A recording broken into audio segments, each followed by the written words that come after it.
What's going on, fam? This is your host, Coop. How y'all doing? I hope everybody tuned in is doing great, pushing, striving, going hard, man, every day, trying to be the greatest version of themselves. But without further delay, today I would like to speak on some of the issues I face coming home from prison. Not only that, I would also like to speak on how I overcame a lot of those issues, and some of the things that grounded me, kept me focused. 17 years is a long time. That's a lot of time to be gone. So, technology, socially, relationships, employment, just getting all the things that you really need to be able to survive out here in society, So those are some of the things I want to touch in and speak on today. I think it's necessary to speak on these issues, and we do have people who are willing to come on to the show and to speak their mind, get our piece, and get our thoughts on a lot of these issues. And we looking forward to that, man. We very appreciative of that, and we are looking forward to that. We also have interviews with a few people who are incarcerated. We're working on right now. This is a solo act, so a lot of things I'm still learning, but it's a blessing. There's no loss. There's no way we can lose. It's all way up because, like I said, we just came from nothing. So it's a blessing. Without further delay,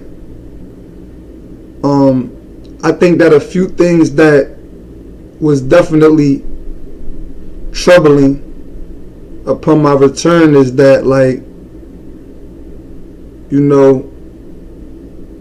employment. Let's speak on employment. So coming home from prison, I wasn't equipped with a lot of tools and a lot of the things that I would need upon returning. When I left prison, all I had was a flagger's license.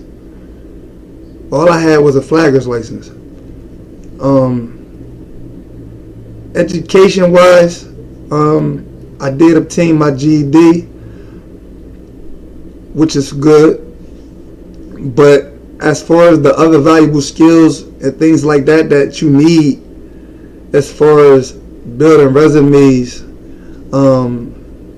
getting certified in multiple different fields that will help you, a lot of certifications and things like that I didn't have, or wasn't offered to me. It wasn't that I wasn't seeking it. It was that a lot of the times it seemed as though my charge was a violent felony. It seemed as though the jail was reluctant to offer the services that I needed upon return. So like I said, I returned back to society with a GED and a flagger certification. Upon return, though, I didn't know that, being as though I was going to be placed on home confinement, that a flagger job wouldn't even be suitable for my circumstances. My PO told me that a flagger job was not something that I could even get or have, due to the fact that I didn't have a schedule. Most flaggers don't have a set schedule and things like that. So those type of jobs I wouldn't even be able to obtain.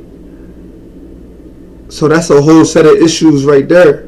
Not only am I returning back to society with nothing, but the jobs that I am qualified to get, you telling me that for the next 6-9 year, however long the duration is, you telling me that I can't even have those type of jobs because I'm on level 4 home confinement. For y'all who don't know, there's different levels of probation. Initially, I was supposed to be at a work release facility where they help incarcerated men find employment and things like that, provide a living space for people returning. But in a lot of times in places like that, there's no jobs available. Which is a whole nother issue. That we definitely going to speak on. I got friends that were in those places and was mistreated by the staff there. But that's a whole nother issue. So, for the most part, coming home for me was definitely troubling. Mentally, it put me in a space where I felt as though, like, damn, how am I even going to get up out of this? How am I going to get my feet set out here in society? A lot of questions.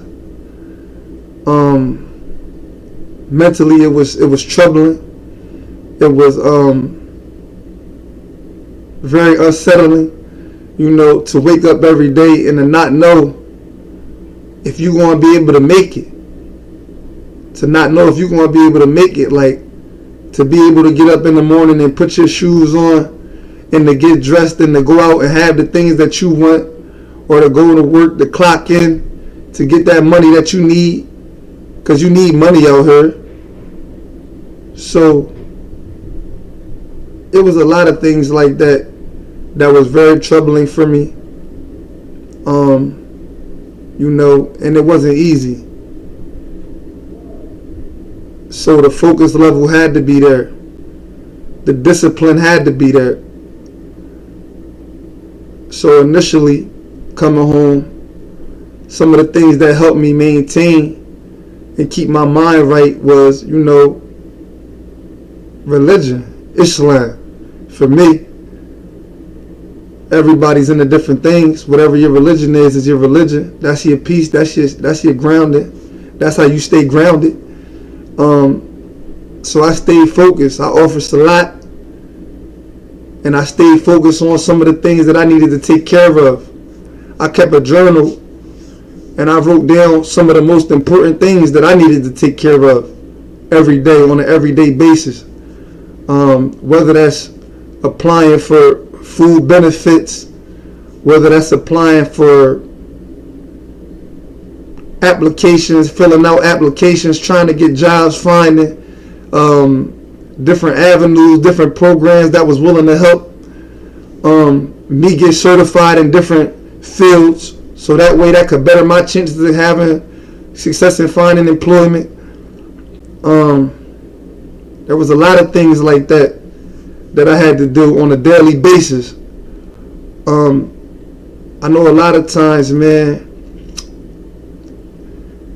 we come home, man, from these institutions, man, and a lot of guys fall into this, fall into the old mindset, old way of thinking. We come home and we want to hang out on the block, or we come home and we want to chill with the guys, or we want to do this, or we want to do that. Things that really don't have no benefit to you in the long run. In the long run of things, like, eventually we all gonna get older, and we gonna need some money to fall back on. You can't be on that block no more. You're not the boy that can hang on that corner no more. There's some young boys out there. They got that now. So like, it's a lot of things like that, man, especially with the city being what it is. You know, you need to go ahead and settle down and find yourself something. Get yourself a job, start your own business, do things like that that's going to be beneficial for you. So, you know, it was hard. It was definitely hard. But like I said, religion kept me grounded. Keeping the right people around you. Keeping the right people around me. The people who care. You know, shout out to my whole family. I got a lot of good friends, man, that held my hand and it really like showed me and kept me focused. Family who let me vent. Family who let me vent and speak, say how I feel, and really gave me that outlet. You know, it takes a lot of support. It takes a lot of support. Being a man and, you know, having that pride, like, you know, you don't want that help all the time, but you really gotta, in that situation, you need to accept all the support, all the love that people offer, and keep genuine lines of communication with the greatest people that you have, man. And you know, it's okay to deal with your old friends or people who may not be where you at, but you know, it's boundaries to that. It's boundaries to that. Like, you know, don't call me when shit get real and it's going down, and you need a crutch. You know, don't call me for things that's gonna jeopardize my freedom, because that just shows that you don't care at all. So, you know, staying focused, writing things down, staying disciplined in my plans and what I want to do with myself. These are all the things that help me. Like I said, family, friends, keeping the right people around you. These are a lot of things that help me coming home.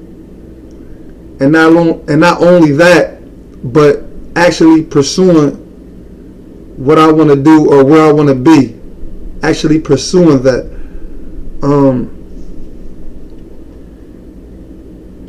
So those are a lot of the things that definitely was beneficial to me. Some more issues that, you know, a lot of men in my situation faces, the mental health part of it. There's a mental health part of it. Mentally feeling detached from society. You know, a lot of things has changed in the last 17 years.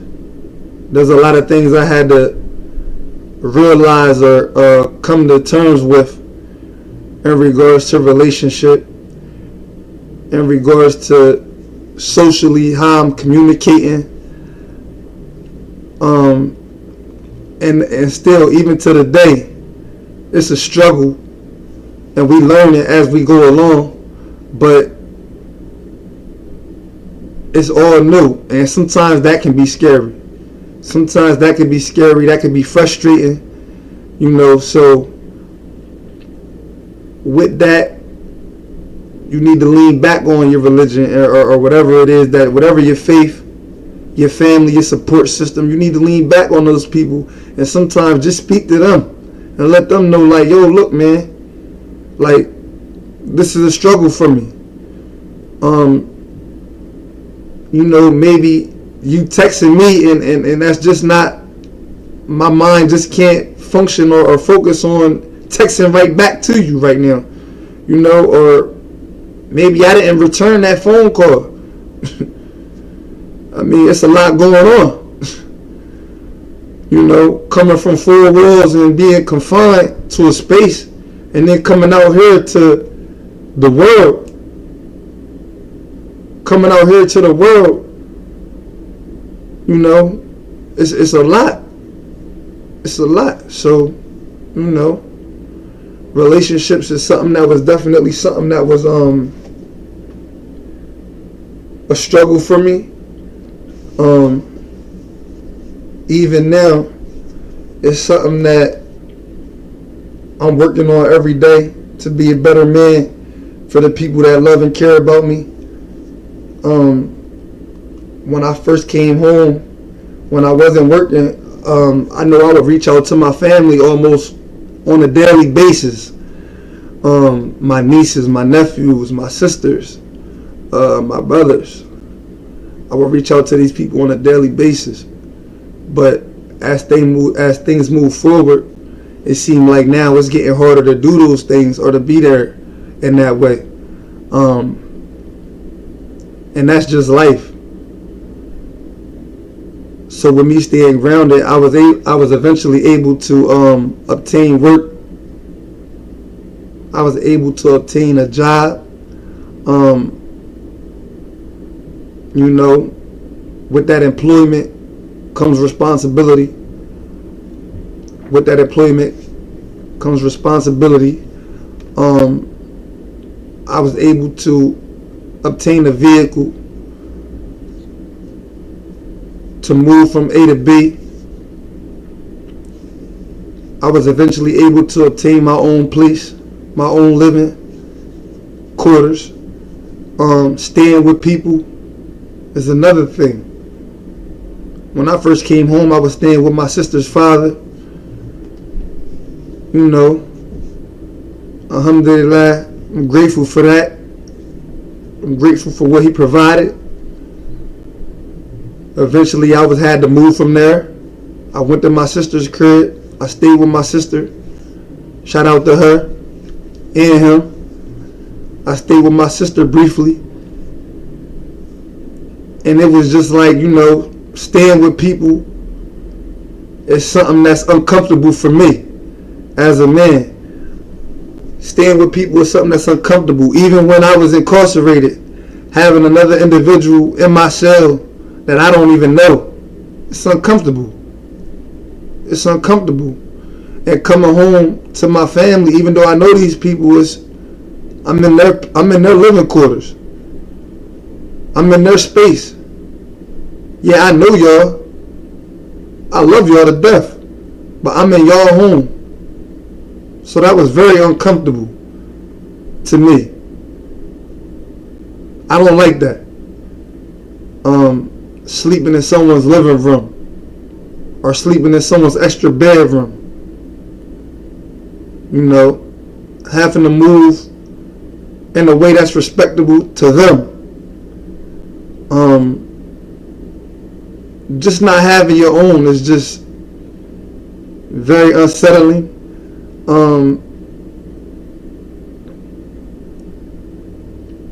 Very grateful for the opportunity and what they provided for me, but at the same time, it's nothing like having your own. It's nothing like having your own. So, alhamdulillah, it's a beautiful thing to be able to eventually obtain that. So now, it's work. What comes with work? Responsibility. Making sure that I'm at work on time. Making sure that I play my part. I do what I need to do. Making sure that socially I don't make nobody uncomfortable, or that I'm being respectable to my co-workers. And not only that they respected me. That's another issue. Respect in the workplace. This is in prison, so what I might say to one of the guys in the yard or one of the guys inside the institution, that's not okay out here. People more sensitive out here.